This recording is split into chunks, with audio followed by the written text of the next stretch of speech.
자, 오늘은 정관 완전정복이라는 주제로 주된 내용이 주식에 관련된 종류와 그 내용들을 살펴보도록 하겠습니다. 예, 오늘은 주식의 종류에 관해서 좀 이야기를 나눠보도록 하겠습니다. 정관 주식의 종류의 조문에는 우리 회사가 어떤 종류의 주식을 발행하겠다. 그래서 통상 이제 의결권이 있는 보통 주식과 우선 주식으로 나눠집니다. 네. 그리고 이제 우선 주식에는 크게 이제 네 가지가 있는데요. 하나는 이제 이익 배당 또는 이제 자녀 재산 분배에 관한 우선 주식이 있고요. 그다음에 이제 의결권 배제 또는 이제 일부는 있지만 뭐 제한을 한다든가 하는 또는 이제 상환 주식, 전환 주식 또 이것들을 이제 전부 또는 일부를 혼합하는 이런 종류의 다양한 종류의 주식을 발행할 수 있다. 근데 이 조항은 일반적으로 이제 외부의 투자를 받을 계획이 없거나 받을 가능성이 없는 기업은 그냥 이 보통주 하나만으로 충분히 커버가 됩니다. 근데 이제 투자를 받아야 되는 필요성이 점점 커지는 법인들 같은 경우는 투자를 어떤 식으로 받을 건지에 따라서 이 우선주가 되게 중요하게 부각될 수가 있어요. 그렇겠는데요? 우리가 보통 이제 SI, FI라는 표현을 보통 씁니다. 그래서 SI는 전략적 투자자, 네. 또 FI는 재무적 투자자 이렇게 얘기합니다. 예. 재무적 투자자 같은 경우는 실제 기업 경영에 관여하는 건 아니기 때문에 네. 그 보통 이제 우선주를 보통 받게 하는 경우가 많이 있죠. 네. 반면에 이제 SI는 전략적 투자자는 실제 경영에 관여를 하는 거기 때문에 네. 보통 보통주를 많이 받죠. 네.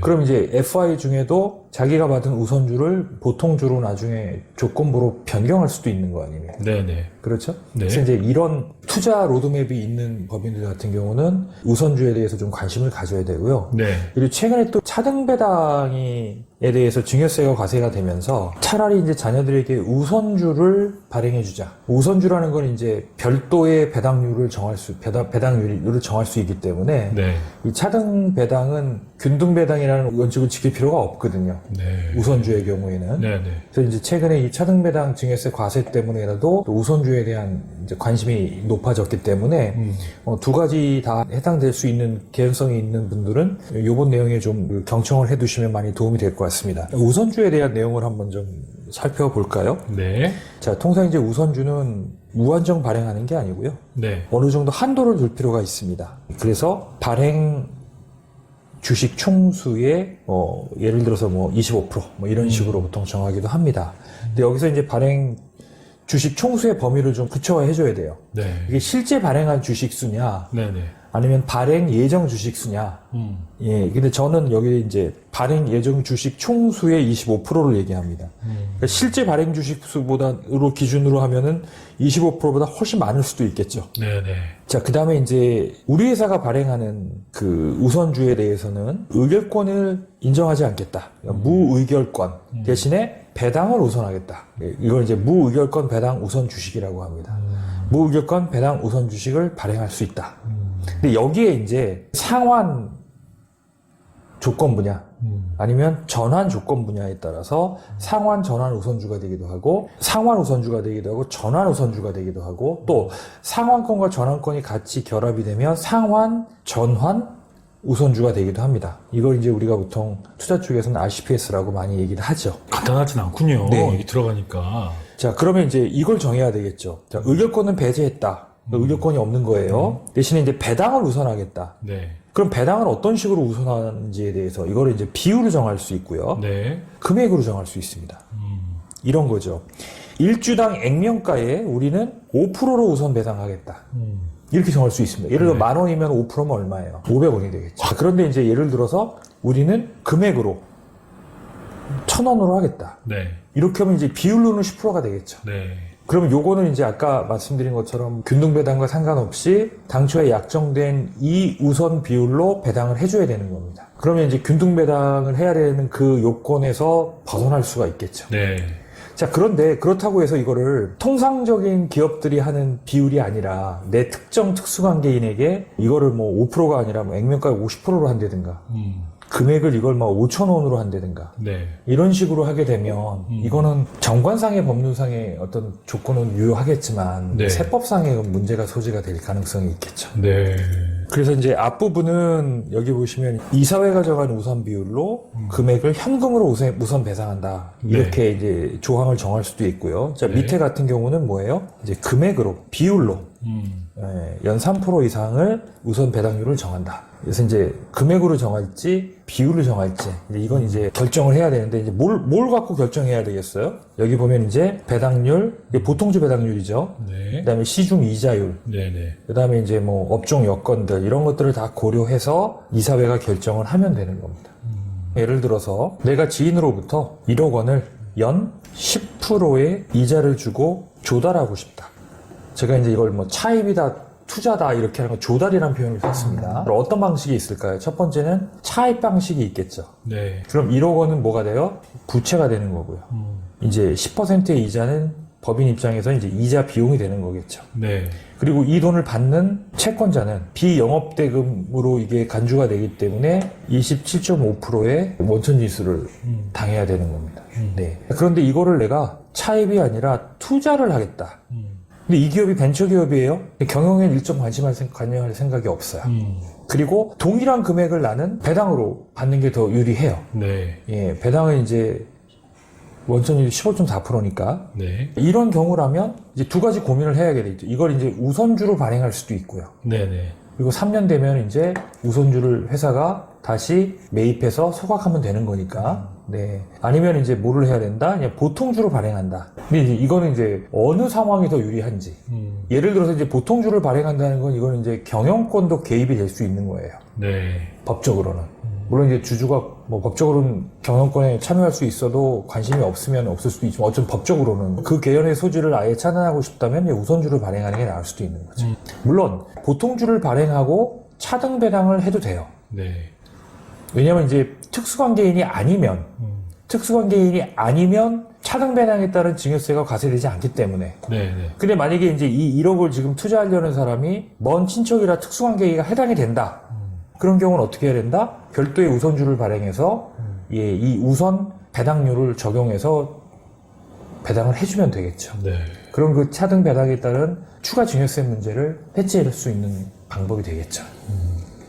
근데 이게 아예 그냥 제3자라면 우선주나 보통주나 뭐 사실은 이제 법인 입장에서는 초과 배당을 해줄 때 네. 또는 우선주에 우선 배당을 해줄 때 네. 세법적으로는 문제 없겠지만 이게 특수관계에 해당될 때는 보통주로 인한 차등 배당보다는 우선주에 따른 우선 배당이 훨씬 유리할 수 있는 거죠. 네. 그리고 이제 아까 말씀드린 것처럼 이게 벤처기업이라면 이걸 돈을 빌려준 사람은 자기가 빌려준 금액에 대한 소득공제가 없지만 이 투자자 같은 경우는 우선주가 됐든 보통주가 됐든 벤처기업 출자에 따른 소득공제를 금액에 따라서 30%에서 많게는 100%를 받게 되는 거죠. 네.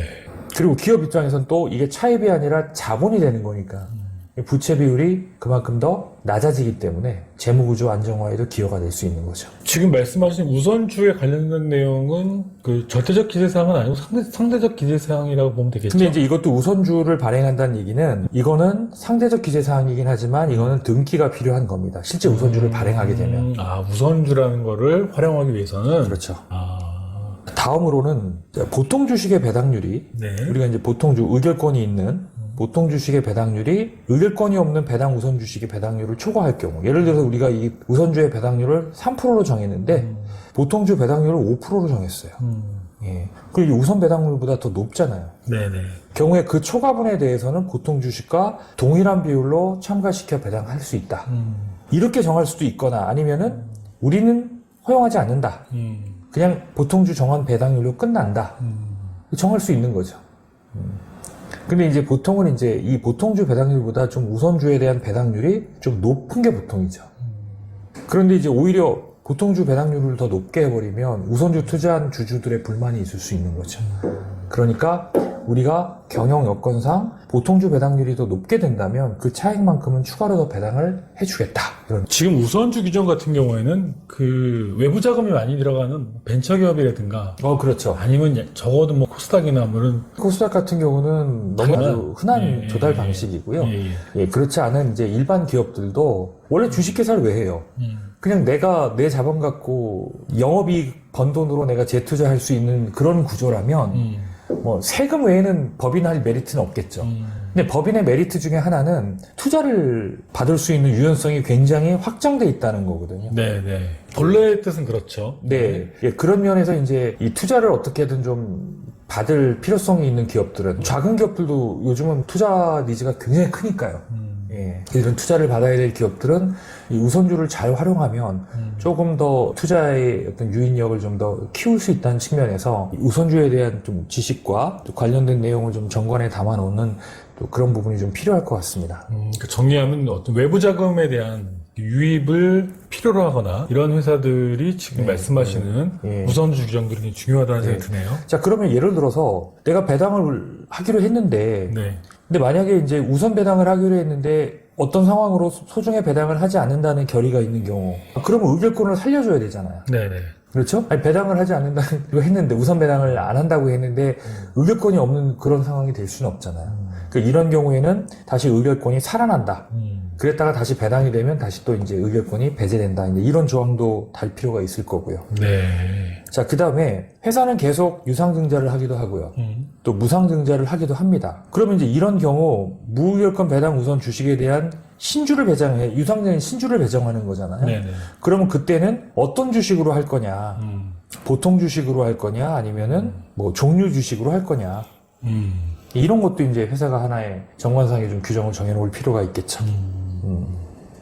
그래서 여기 보면 유상증자의 경우에는 보통 주식으로 한다. 그렇지만 이제 무상증자인 경우에는 그와 같은 종류, 그러니까 이제 우선 주식이면 우선 주식, 보통주면 보통주, 예, 이렇게 하겠다는 의미죠. 오늘 방송은 주식의 종류와 내용 중에서 특히 이제 우선주에 관련된 내용들을 주로 말씀을 해주셨어요. 굉장히 뭐 생소한 부분도 있지만 외부 자금을 필요로 하는 기업들은 굉장히 필요하지 않나라는 생각이 저는 개인적으로 들었었고요. 이 부분들 참고하시면 좋을 것 같습니다. 자, 오늘 방송 감사합니다. 네, 고맙습니다.